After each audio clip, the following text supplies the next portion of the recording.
నమస్తే, welcome to Leo. మొత్తానికి పుష్పరాజు అందరినీ మోసం చేశాడు. ఏంటనుకుంటున్నారా?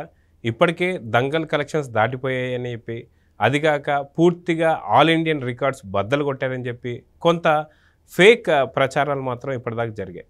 అయితే దీంతోపాటు గతంలో ఏదైతే డిసెంబర్ 5వ తారీఖు రిలీజ్ అయినటువంటి ఒక పుష్ప 2 ఏదైతే ఉందో దీనికి ధీటుగా చావా కూడా రిలీజ్ అవ్వాల్సింది. కానీ బరిలోంచి తప్పుకొని చావా మొన్న మధ్య రిలీజ్ అయ్యి ఒక మంచి పేరుని అయితే సాధించింది. మొత్తానికి పుష్ప 2 కలెక్షన్స్ కావచ్చు, లేదా పుష్పతో పాటు చావా రిలీజ్ అయి ఉంటే ఇప్పుడు పుష్పరాజ్ పరిస్థితి ఏంటి అనే దానిపై మనతో పాటు సీనియర్ జర్నలిస్ట్ హేమసుందర్ గారు ఉన్నారు. వాళ్ళని అడిగి తెలుసుకుందాం. సార్ నమస్తే. నమస్తే అండి. సార్, పుష్ప వర్సెస్ చావా అని చెప్పేసి అన్నట్టుగా మనం చూసాం. కాకపోతే సోలోగా రిలీజ్ అయినటువంటి పుష్పరాజు కలెక్షన్స్ ఏదైతే ఉందో మొత్తానికి ఆల్ ఓవర్ ఇండియన్ సినిమాలన్నింటినీ కూడా కొల్లగొట్టాడని చెప్పి కొన్ని వార్తలు అయితే వచ్చాయి. వీటన్నిటితో పాటు చావా ఇప్పుడు రిలీజ్ అయిన తర్వాత మిగతా భాషల్లో డబ్ కాకుండానే నార్మల్గా కూడా మంచి కలెక్షన్స్ వచ్చాయి. ఒకవేళ మిగతా అన్ని భాషల్లో ఉంటుంటే మనకు ఇప్పటికి మంచి కలెక్షన్స్ వచ్చాయని చెప్పేసి ఇప్పటికీ ఒక టాక్. ఒకవేళ రెండు ఒకేసారి రిలీజ్ అయి ఉంటే ఏంటి పరిస్థితి అంటే ఏం చెప్తారు? అంటే రెండు ఒకేసారి రిలీజ్ అవడంతో పాటు చావా కూడా అన్ని భాషల్లో పాన్ ఇండియా సినిమా లాగా 5 భాషల్లో పుష్ప రిలీజ్ అయి ఉంటే ఖచ్చితంగా రికార్డ్ అనేది కొత్త రికార్డ్ క్రియేట్ అయ్యేది. పైగా ఏమయ్యేదంటే దీని టాక్ ముందు దాని టాక్ కొద్దిగా తేలిపోయేది. ఎందుకంటే అదేమో యాక్షన్ హైలైట్ అయింది, ఇది ఎమోషన్స్ మీద బేస్ అయిన సినిమా. ఇప్పుడు శివాజీ మహారాజు శివాజీలా జీవించు సంభాజీలా మరణించంటారు మరాఠీ వాళ్ళు. కాబట్టి ప్రాణత్యాగానికి సంబంధించిన సినిమా ఇది. అదేంటంటే రెగ్యులర్ ఫార్మాట్లో ఉన్న కమర్షియల్ సినిమా. ఈ రెండు సినిమాలో పోటీ పడతారు, చర్చించుకునేవాళ్ళు. ఇది బెటరా, అది బెటరా, ఇది బెటరా, చిన్నగీత పెద్దగీత తరహాలోనే డిస్కషన్ సాగేది. ఖచ్చితంగా కలెక్షన్స్ మీద ఎఫెక్ట్ అయితే పడేది. ఇప్పుడు ఇది చావా తప్పుకోవడం అనేది పుష్ప 2కి చాలా హెల్ప్ అయిందని చెప్పుకోవచ్చు. ఇంకొకటి ఏంటంటే అట్లాగ పుష్పరాజు పాత్రకి నేషనల్ అవార్డు వచ్చింది కాబట్టి ఆ సంవత్సరం రిలీజ్ సినిమాలో మళ్ళీ రెండోసారి ఎట్లాగ పుష్పరాజుకి ఎవరు కాబట్టి ఆ సంవత్సరం రిలీజ్ సినిమాల్లో ఎవరో నేషనల్ అవార్డు కొట్టుకునే అవకాశాలు అయితే ఉన్నాయి. ఇప్పుడు వచ్చేసరికి ఈ సంవత్సరంతో చావా మరి విక్కీ కౌశల్కి ఖచ్చితంగా నేషనల్ అవార్డు రావాలి అని చెప్పి సోషల్ మీడియాలో వార్తలు వస్తున్నాయి. అంటే అంత పవర్ఫుల్గా పాత్రను మలిచారో అంత బాగా చేసాడు అతను అని చెప్పి అంటున్నారు. ఏదేమైనా అప్పటికీ రిలీజ్ అయ్యి ఉంటే మాత్రం ఖచ్చితంగా పుష్ప 2 కలెక్షన్ మీద పడేది. ఇప్పుడు ఏంటంటే లేటెస్ట్గా ఫిబ్రవరి 17 వరకు కలెక్ట్ అయిన అమౌంట్ 1877 కోట్లని నిన్ననే అఫీషియల్గా వాళ్ళు ప్రకటించారు. కాబట్టి ఈ రికార్డ్ అనేది ఇప్పుడు కొత్త రికార్డ్ అని చెప్పాలి. బాహుబలితో పోల్చుకుంటే, దంగల్తో పోల్చుకుంటే ఆ రికార్డుని బద్దలు కొట్టలేదనే చెప్పాలి.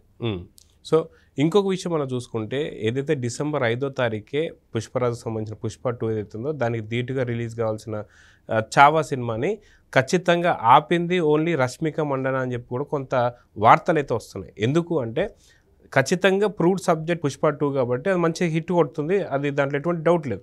అదేవిధంగా చావాలో తను చేసినటువంటి ఎఫర్ట్స్ కావచ్చు, చావా సినిమా ఎలా ఉండబోతుందని చెప్పి పూర్తి స్థాయిలో రష్మిక మండనకు తెలుసు. కాబట్టి కొత్త సంవత్సరంలో ఏదైతే 2025లో తనకి అవార్డు రావడానికి కోసం కూడా తను ఆపిందని చెప్పి కొన్ని వార్తలు అయితే వస్తున్నాయి. దీని గురించి మీరు ఏమంటారు? అది అయి ఉండొచ్చు. ఎందుకంటే యేసుబాయి పాత్ర, శ్రీవల్లి పాత్ర, ఎందుకంటే రెండు ఒకసారి రిలీజ్ అయ్యి ఉంటే అక్కడ మన నేషనల్ లెవెల్లో ఉత్తమ నటి అవార్డు విషయంలో మళ్ళీ అక్కడ కాన్ఫ్లిక్ట్ వచ్చేది. ఇప్పుడు అక్కడ శ్రీవల్లికి ఆ పాత్రకి అక్కడ అవకాశం ఉంది, ఇప్పుడు యేసుబాయి పాత్రకి ఇక్కడ అవకాశం ఉంది. సో 2024, 2025 కాబట్టి అక్కడ ఒక తప్పుకోవడం కూడా ఒక విధంగా మంచిదైంది. అంటే కావాలని తప్పించారు అనుకోవడం కాదు, ఇది కొన్ని అనివార్య కారణాల వల్లే వాయిదా పడింది అనుకుంటాను నేను. అంటే ఇప్పుడు డిసెంబరు, ఇప్పుడు ఫిబ్రవరి కాబట్టి అది అనుకోకుండానే టెక్నికల్గా డబ్బింగ్ పోస్ట్ ప్రొడక్షన్లో లేట్ అవ్వటమో ఏదైనా జరిగి ఉండొచ్చు. ఇంకోటి ఏంటంటే సోలోగా రిలీజ్ అవ్వడం కూడా ఇప్పుడు ప్లస్ అయింది, చావా కూడా చాలా ప్లస్ అయింది. ఇప్పుడు వేరే సినిమా లేకపోవడం, కాకపోతే ఏంటంటే తెలుగు డబ్బింగ్ లేకపోవడం అనేది పెద్ద మైనస్గా చెప్పాలి. అయితే కాకపోతే మొన్నటిదాకా ఏదైతే సోషల్ మీడియాలో ట్రోల్ అవుతూ పుష్ప కలెక్షన్స్ మాత్రం అతి భారీ కలెక్షన్స్ 2000 కోట్లు దాటిపోయాయి, దంగల్ని క్రాస్ అయిపోయాయి అని చెప్పి కొన్ని వార్తలు అయితే వచ్చాయి. సో ఇప్పుడు ఆ వార్తలను కూడా ఫేక్ అని చెప్పి అనుకోవచ్చు అంటారా? అంటే దంగల్ విషయం ఏంటంటే దంగల్ చైనాలో రిలీజ్ చేయడం వల్లే ఆ కలెక్షన్స్ వచ్చినాయి. జనరల్గా చైనా కలెక్షన్స్ పక్కన పెడితే పుష్ప 2నే ఖచ్చితంగా బ్రేక్ చేసి ఉంటుంది. చైనా వచ్చిన కలెక్షన్సే అక్కడ ఎక్కువ లాగింది.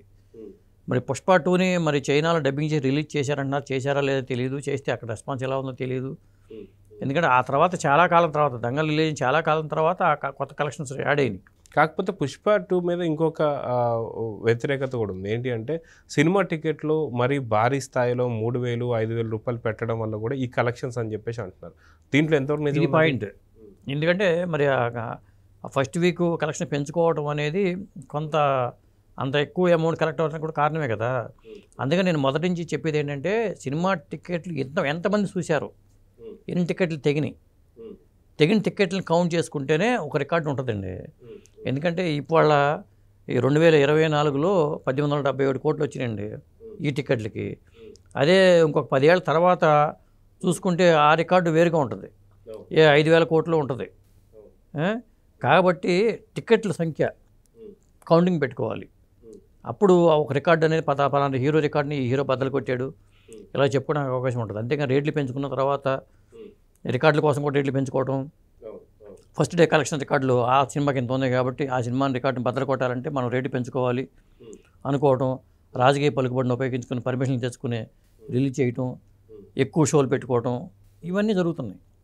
రికార్డుల కోసం జరిగి మైండ్ గేమ్, ఇది ఒక మైండ్ గేమ్ అనవచ్చు. ఈ మైండ్ గేమ్ పోవాలంటే ఖచ్చితంగా ఆ పక్కన పెట్టి క్రైటీరియా పక్కన పెట్టి ఎన్ని టికెట్లు తెగినాయి అనేది కౌంటింగ్లో పెట్టాలి. అయితే భారతదేశం తర్వాత రెండో అగ్రరాజ్యం ఏదైతే ఉందో పాపులేషన్లో అది చైనా అని చెప్పి అనుకోవచ్చు. సో బాహుబలి కూడా చైనాలో రిలీజ్ అయింది, కలెక్షన్స్ ఏదైతే అది చైనా కలెక్షన్స్ అని చెప్పుకోవచ్చు.